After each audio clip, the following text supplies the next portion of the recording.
All right. Hi, everyone, and welcome to the 2025 BBA podcast, our first of hopefully many podcasts. This year, I'll be hosting Murtaza Rampurawala, and Mustansir Abbas will be joining us from Austin, Texas. Hey, Mustan, how's it going? Hey, hey, what up, everybody? Nice to us be here in Austin with you. Yeah, right. Not too far from one another. This is awesome. This year, the annual BBA tournament will be held in Toronto, Canada, Oh, on Canada. August 23rd and August 24th. So just a few months away. We are currently in registration season. The Eid special just ended, and we got to get, everyone registered and ready to go. Yeah, we need you guys to hurry on up for those that are lingering because it's tariffs in effect and the price may just go up. So take advantage of whatever discounts we have in place right now. Yeah. And so, to kick off this first podcast, I think I wanted to just quickly call out or let everyone know, hey, I think registration looks great. We got a bunch of guys, obviously from Oh, yeah. Canada, very excited to meet a bunch of new guys. What are your thoughts when you hear Canada?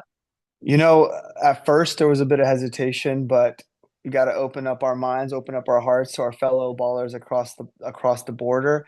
I'm excited to visit Canada for the first time. It's been on my bucket list for many years, so excited about it. I think we've had several Canadian ballers, and I'm going to talk about that in a few minutes here. Give them home court advantage for a change. I think you got to be optimistic about the opportunity to play somewhere new. Yeah, and my thought is, and we know Canada's, got a lot of talent. At least Oh yeah, we saw it every year. I mean, the guys we know, Adnan, T. Stiz, Amar. I mean, there's just so many. Burhan, a bunch of guys that we've met over the past couple of years. So I'm excited. I'm excited to visit Toronto in the summer. I know it's great. We'll get a little bit more into that. But so listen, I've gone through the list of registered. I think a hmm lot of our the top guys, the key glue guys. I mean, the rebounders, all the young guys. I've seen a lot of good names. I am gonna just see if there are a few others that I don't see their names listed. I'm gonna kind of just call them out. I hope they can absolutely. make it. I hope they can make it. But let's see, Amr Khani. Hey man, if you can make it, we obviously need to have you. Hussein and Hamza Ganch, and this, Maz Dosaji, Takwatari, Murtaza Dawadbai, Abbas Antaria, Tahar Ramak. Maher Dosaji and the Duster, all three Dosajis. Guys, we need you and many others that I'll go through, Oh but yeah, you guys are key. We know you can score, you can do everything, you're leaders on the court. Um, we'll love to have you out there. At minimum, at least just register and get on the wait list. Then yeah. I call these our, You our guys glue are guys. essential Yeah, to what the are your thoughts? success of our. They're essential to the success of our tournament. These guys are regulars, and for them to not be there, there absolutely be a void. As excited as we are for the new talent, consider this an official call out. Yeah, dude. Yeah, it'd be great to have. It'd be great to bring everyone back that at least could make it. We know dates and things like that become difficult. Bunch of other guys, key glue guys, and Noor Strobel. Where are you at, man? I had to guard you in the post. That was tough. Shabir Karimi, Ismail Matai. I mean, our bigs: Hussein Oh yeah, Kambati, Mustafa Munayem, Abbas Baker, Qasim Anjar, Vora, Saifuddin Vora, Ali Hassan Ali. Where are you guys? You guys are key to winning games and just key pieces on a championship team. So hope you guys can make absolutely. it. Then I'm gonna call out some young ballers, the next gen, Zakir Butwa, Hamza Reigning Burhan, Hamza. MVP. Come on, man. Got to defend Yeah, that. yeah, exactly, right. I mean, must have known. We play with him. he's, Oh God.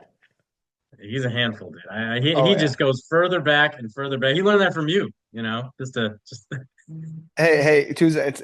There's no shame in saying that we contribute to his success. yeah. I say that too. Hey, you got. That's what I'm I saying. want You to got be to part of guard him. If of Yeah, dude. course. But Hamza Burhan, Hamza Baruch, Zohair, first time I played with him last year. Mustansir Karimi, That's defense player of the year, I think. Yep. That's Player another of the award tournament. winner. And one of the young guys from Chicago, Adnan Haryanwala. We want you guys there. If there's any way you can Another make it. award winner. That's three award winners. Exactly. Exactly. Did the Kitab Um, sign up? Kitab, yeah, Kitabs are there. I saw them. All And right, I cool. think they registered and paid, so that's great. All These right. other young guys are just, I played against you guys, and I hope you can make it. And listen, the names are, I'm sure there are many others. These are just the ones that I noticed as I went through the list. Gondal from Houston, Yusuf Peshawala from Chicago, Nasser Nurlin from Houston.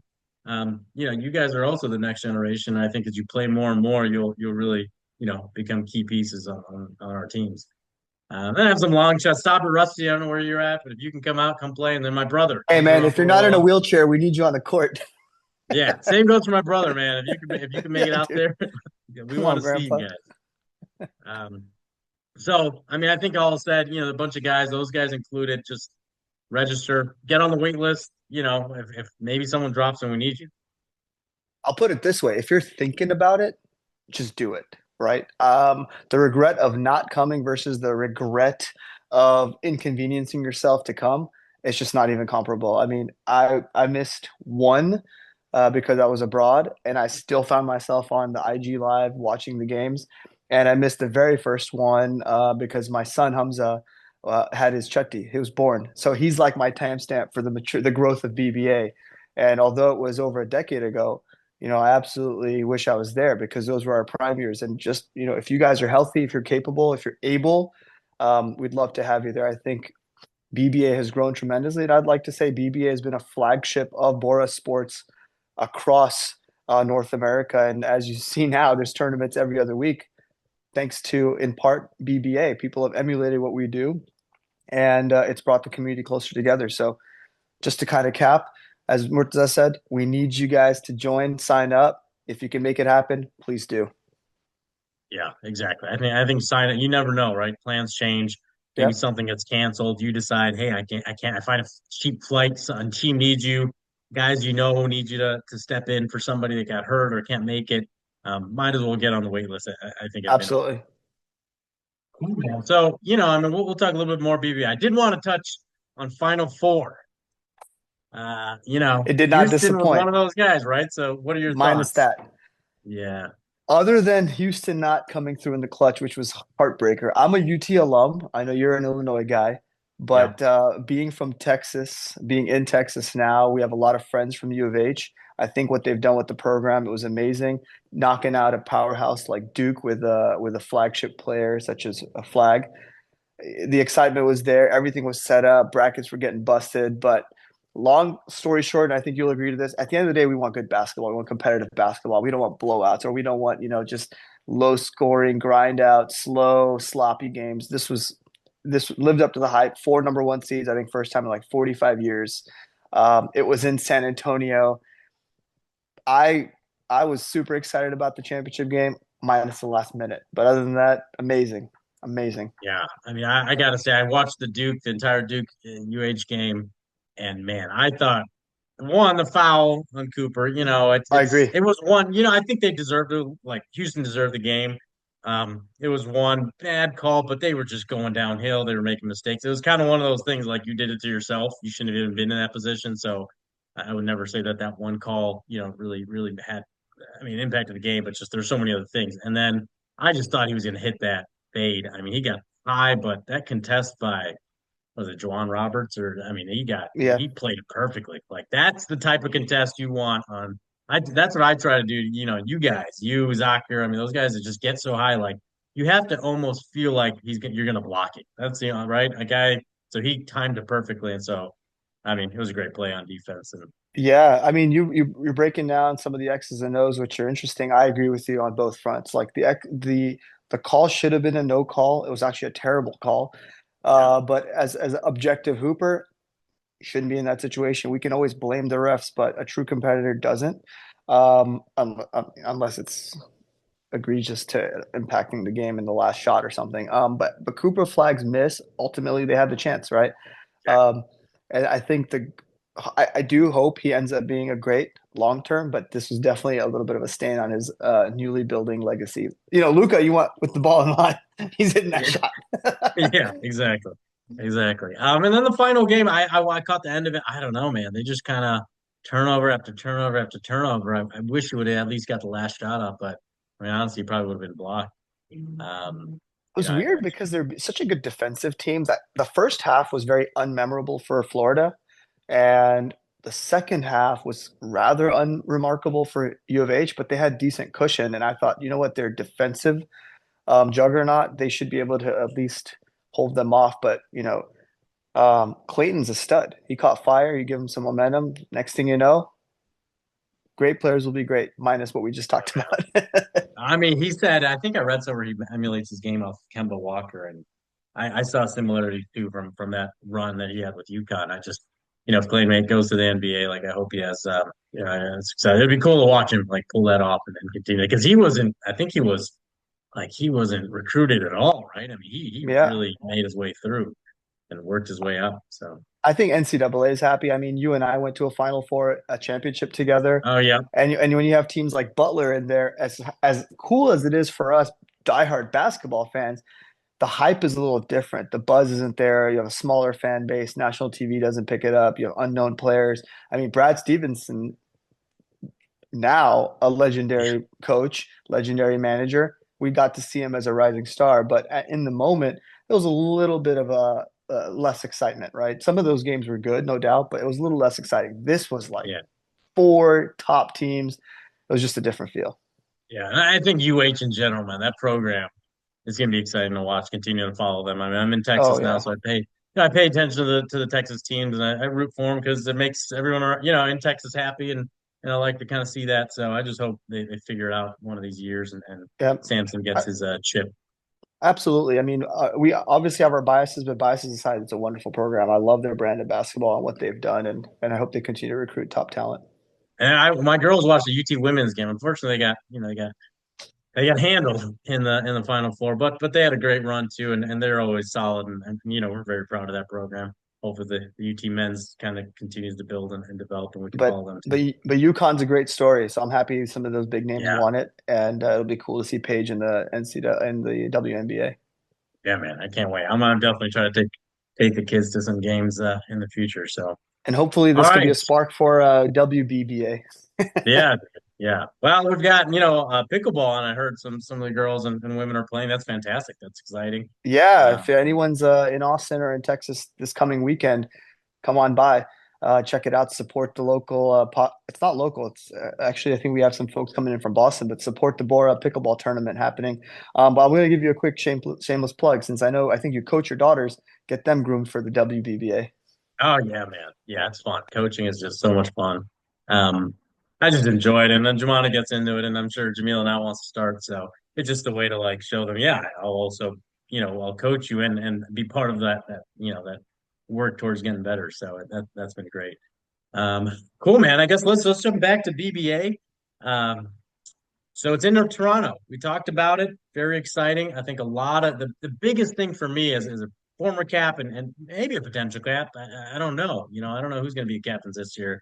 Any thoughts on it? Are you considering being a Yeah, captain? What's I got some potential intel. I don't want to give away too many cards, but I know there's going to be a twist.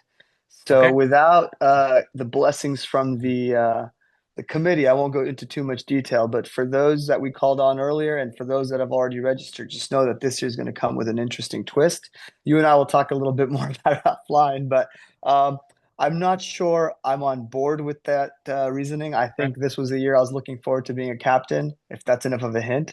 But let's see how it pans out. So it's funny you say that because I gave some thoughts, to some of the committee members, just gave them ideas on how to do this because I do think when, like us former caps that are in the US, when we go into a whole different, I mean, we're talking a whole different country. I mean, the number of players, I think are going to be significantly more than maybe what we saw in California and obviously what we saw in Houston.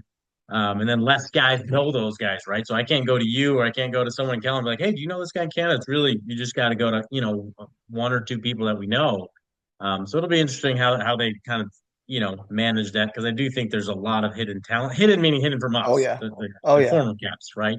And so you want these teams to be even. You don't want, I mean, sleepers happen, I get it, but to me, it's you want to manage that as best as you can and have the best players and the good players on the right teams and make it competitive and not have, to be honest, I mean, I don't think last year was due to any sort of sleeper except Trevor Cathoud obviously did fantastic, but Yeah.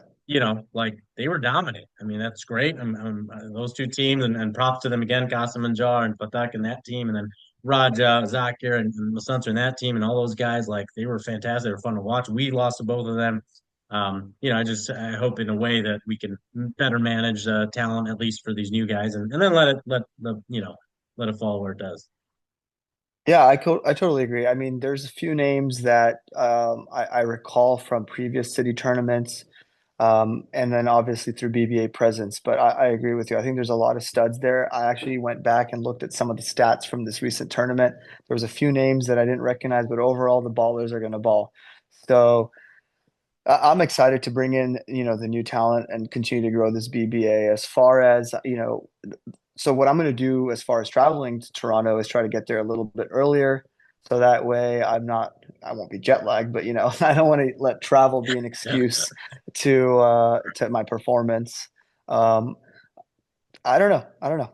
It'll What, be so fun. when would you get there? Like Thursday or flying a whole day So, earlier? so if I'm making the investment and bringing in the family, we might do 2 days before, try to make a half a day or a day trip into Niagara, and then just a day to kind of rest, warm up, and then take it from there. And I encourage anyone coming from North America that has the ability to take a day off, come in a day earlier because I do find it to be quite stressful. I've done like Friday night flights. I've had flights canceled, delayed, and so forth. And Toronto could be a bit of a wild card when it comes to weather. Don't risk it, right? I mean, we all care about basketball. We also care about the investment. So that's not even advice. It's just how I'm approaching it. Yeah, no, that's a good idea. I think I'd go a little early on Friday, get the first flight, so I have backups if things get canceled. And then, the thing, so I've been to Toronto. I love the city. It's been a while, but I love the city. I remember the food being fantastic. I mean, I think they have Okay. a pretty big Disney population, at least, kind of like Houston, same thing, right? Where I think there's just a lot of good restaurants and places to eat. And I'm hoping the lunch and the dinners or whatever options we have there are going to be, really good. Excited about that. And then just seeing everybody. I haven't really taken a look at the complex. I hope the layout is pretty, works with what we're looking for. I also heard there might be more than 12 teams, maybe more than 14. That would be pretty insane if it got above Wow. that. I've heard that. I don't know if that's true, but we'll see. I guess it'll be interesting.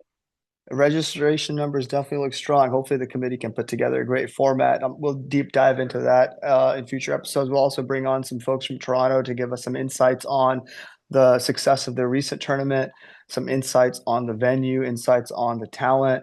And in fact, we should pick their brains on things to do around town. This is more than just basketball. Yeah. Yep, exactly. But it really is all about basketball, right? It is at the end of the I got a day. sign. You haven't called out my sign back there, Mustang. Can you I see do that see by it. any I chance? love the sign, man. I wish I had that, but I'm more interested in what you got next to the sign. I see you Yeah, flexing that exactly. hardware. Damn So right. yeah, the background on that is my girls got me that for my birthday, and they were just so sweet. Like they surprised me with the basketball sign and the light up ball underneath. Like they're separate. So they bought me that. They surprised me on my birthday. They just know I love basketball, so they bought these two things. They're just so cute. And the first thing, like, where are you gonna put it? Where are you gonna put it? I was like, this is the perfect spot in my office. And then the three trophies, what are they? Two BBAs and then one, City versus City Cities. or Winter Classic, and then the hat that came along with it. So I hopefully I can get Hey, some man, more to put them up there, dude. Add that's another why I shelf. love the idea of a BBA podcast because ball is life is something that's just so strong in our culture that other athletes don't get. You'd laugh if you ever visit my parents' house outside of their house. It's been for like 20 years. I've been out for almost 20 years. There's a sign that says a great basketball player lives here. It's such a funny thing. And I then my think I wife on my birthday, and then on my wife got me a on our minivan of all things.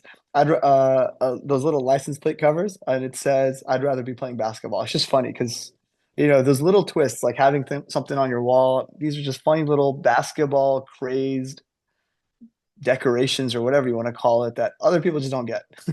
I mean, yeah, well, it was one of the reasons we worked at you and I and others in our Jamaat. Like we put up a basketball hoop. I mean, we had one, needed some work, and Yeah. we just, I saw that. I was like, we got to do something, right? Especially with Ramzan coming up, so we got that Oh, hoop absolutely. installed, and now you see, like, I'm playing Zayn Butler's Akhtar's younger brother, who's gonna be amazing, by the way. I'm Oh playing yeah. him one on one, and we're just going at it. That Butler family, dude, they got something in the wall. Froze by and his wife and everything, like they Hey, got not gonna something. lie, man. This Hussein family, and we know Abbas is not just NBA. good at basketball; he's a multi-sport guy. I think they're very selective with who they let their daughters marry because they're like, I dude, think we got to so. keep Yeah. that gene pool going. Moniz have been, yeah. I mean, I play Zane one on one, and it's so much fun. I just enjoy. I mean, I hope those are memories. Like I'm gonna be playing the kids, and we'll get older, and so basketball is life, dude. Even after Jaman on Merca is like, I'm going outside ready to play. So Yeah, Okay, man. so let's get into I don't know, recommendations. I mean, recommendations for either the committee, guys in Toronto that are planning this, the players. What are your thoughts? Anything, whether it's Yeah. tournament related, prep related, or anything? Yeah, I mean, like, look, with about 10 minutes to go, I think it's a great way to summarize or end today's call.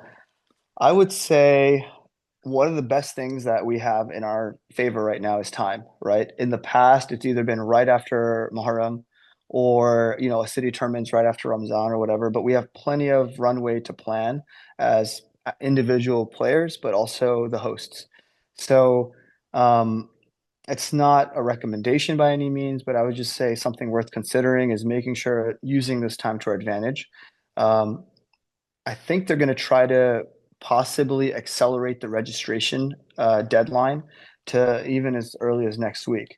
So for the folks that we called on at the beginning of this conversation, definitely take that seriously. If you can do it, don't sit on the decision, even if it's waitlist. The second thing is using this time to get that draft knocked out, start building team chemistry, getting in shape. Here in Austin, we had a steps challenge, and I think multiple Jamaats did that. So for me, at my age, I used to take fitness as a roller coaster. I would just get ready for BBA and then it would drop off. But it honestly has to be, especially at my age, an all year round thing. Even little habits, right? Can I eat a little less sugar? Can I do a little bit more activity? Can I stand during a call? So I think getting in the right mindset. Every single year, I add another 2 weeks or so to my preparation. And that starts with diet, that starts with being a little bit more active, starting to focus on sleep and hydration, things like that. And we can go deeper in another episode, but these are just some ideas to start thinking about early.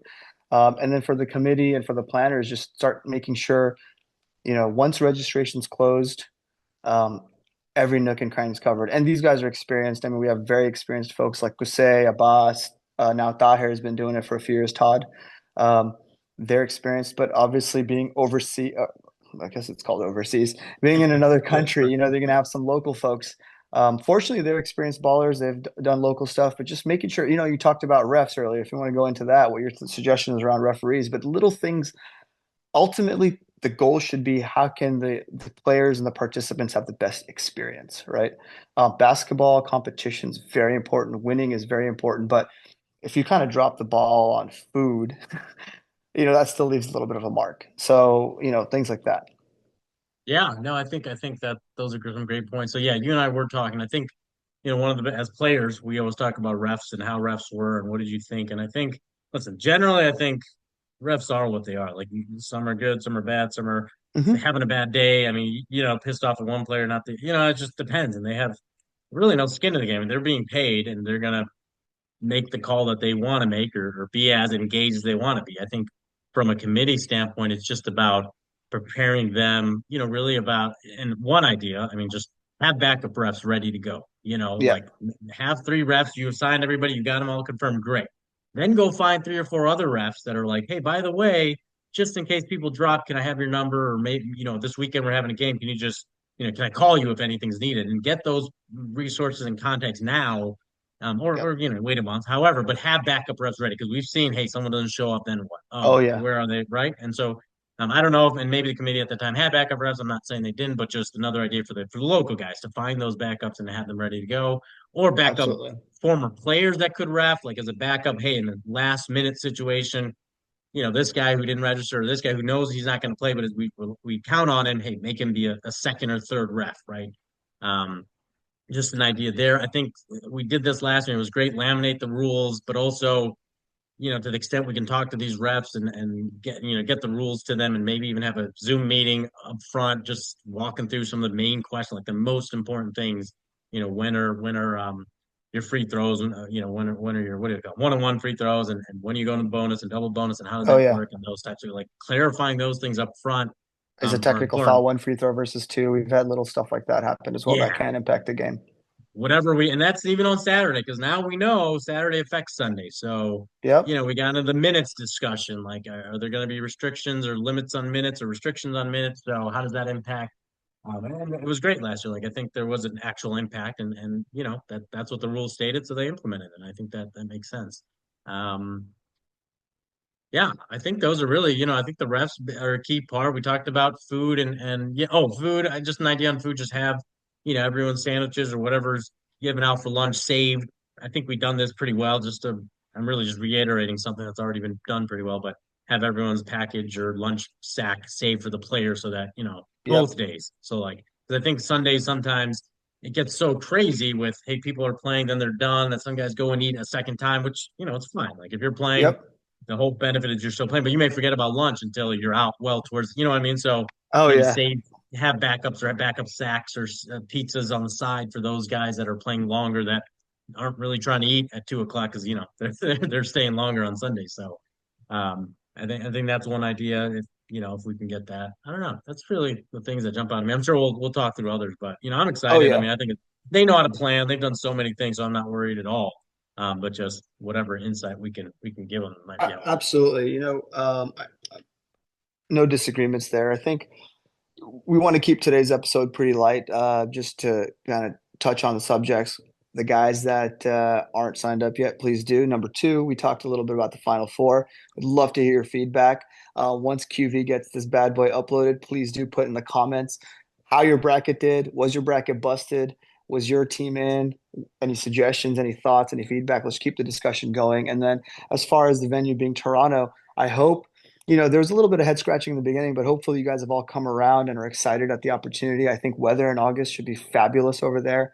Let's do something together, right? Whoever's out there with family, do something. Whoever's out without family, guys, go get together. This is also a social event. I wanted to drop a few nuggets for future episodes as well. We want to keep this exciting, engaging, and fun for you. We're gonna have guests, right? If you have an interest, reach out to myself or Tuza, and we'd love to have you on. And it's not just about the popular guys or the award winners. I think every single person, whether it's committee, fans, role players, G League, you guys all make BBA special. We want to have you guys engaged actively and continue to grow this thing. And I want to talk about things like that in future conversations as well. G League, what are your thoughts on it? The format being kind of how can I say this politically correct? Non-conventional, right? Um, look, I'll kind of say one thing. Last year's tournament, despite all the discussion, despite all the opinions, at the end of the day, the top two teams made it. And I think that was a pretty cool testament to those teams, but also to the format kind of panning out, at least for last year. Yeah, exactly. I mean, it's the first time. We can tweak, adjust, learn something new, adjust. I mean, people have to be okay with, especially if we have more teams or less. It's just things are going to change, and you kind of just roll with it. I mean, I think early on BBA, anything changed or something I didn't agree with, I was pissed off. I was hollering. I was that guy. So now I've realized, 10 years in, it's like, it's fine. Like we just got to play Just play basketball. Like ball, just play just yeah, ball. Yeah, and you still just got to win. I mean, you got to win your yep. games, and it doesn't. None of that stuff matters. Who replaces who. I mean, it's fun to talk about. I mean, I'll be honest. I still get into those. Hey, that guy got hurt. We're bringing in this person. Is it equal? Is it not? Like you still have those conversations, but at the end of the day, I'm still passionate about that. I mean, I still want to win and all that. So it is Yep. what it is. At the end of the day, it's a really well run event, and I'm excited every year. I plan. I have never missed a year. Like this is the It's one. amazing, man. The BBA is marathon just man. yeah. I just can't. I mean, I don't think and Fatima knows it too. Like I'm not going. I'm trying to be the. If there's one thing I might win, will just be the most PBAs ever. I'll be what Vince Carter, one of those guys that just plays till I he's like wonder 22. who are you in the running for? That would actually be cool to calculate. I wonder if Kusei's ever missed one. Yeah, I don't think he has either. I'm sure there are a few others. I feel like I'm sure Riz. I don't know if Riz has ever missed one. He may have been. Yeah, I can. It would be Hey cool. man, Yeah, I if see. this works, maybe we'll do a destination one in like Cancun or something. Uh, all I right, would love man. to talk a little bit about NBA in the future. I want to touch on that Luka trade. We'll get your thoughts in the next episodes. Well, yeah, man. I do too. That Luka. Do we have time now? Let's just. We have 3 minutes. All right. Let's at least touch on Dude. this because it just happened yesterday, so we got to talk about it. Okay, okay. Aside from the politics of it, because there's a lot of conspiracy theories, I think there's truth to it from a basketball standpoint. I have one thought, and then I'll pass it to you.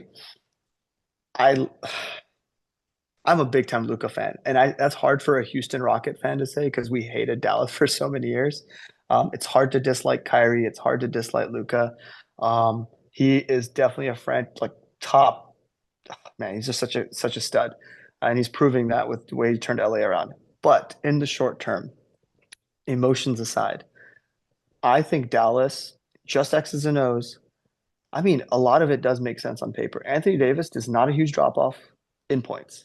He's a huge improvement in defense. He can be a monster, right? And he was having a career year. Just his fragility and the unfortunate news of Kyrie going down. If you have a healthy team out there, I still had Dallas having a great shot. Long term and potentially short term, obviously, LA came out like bandits. That's my thoughts.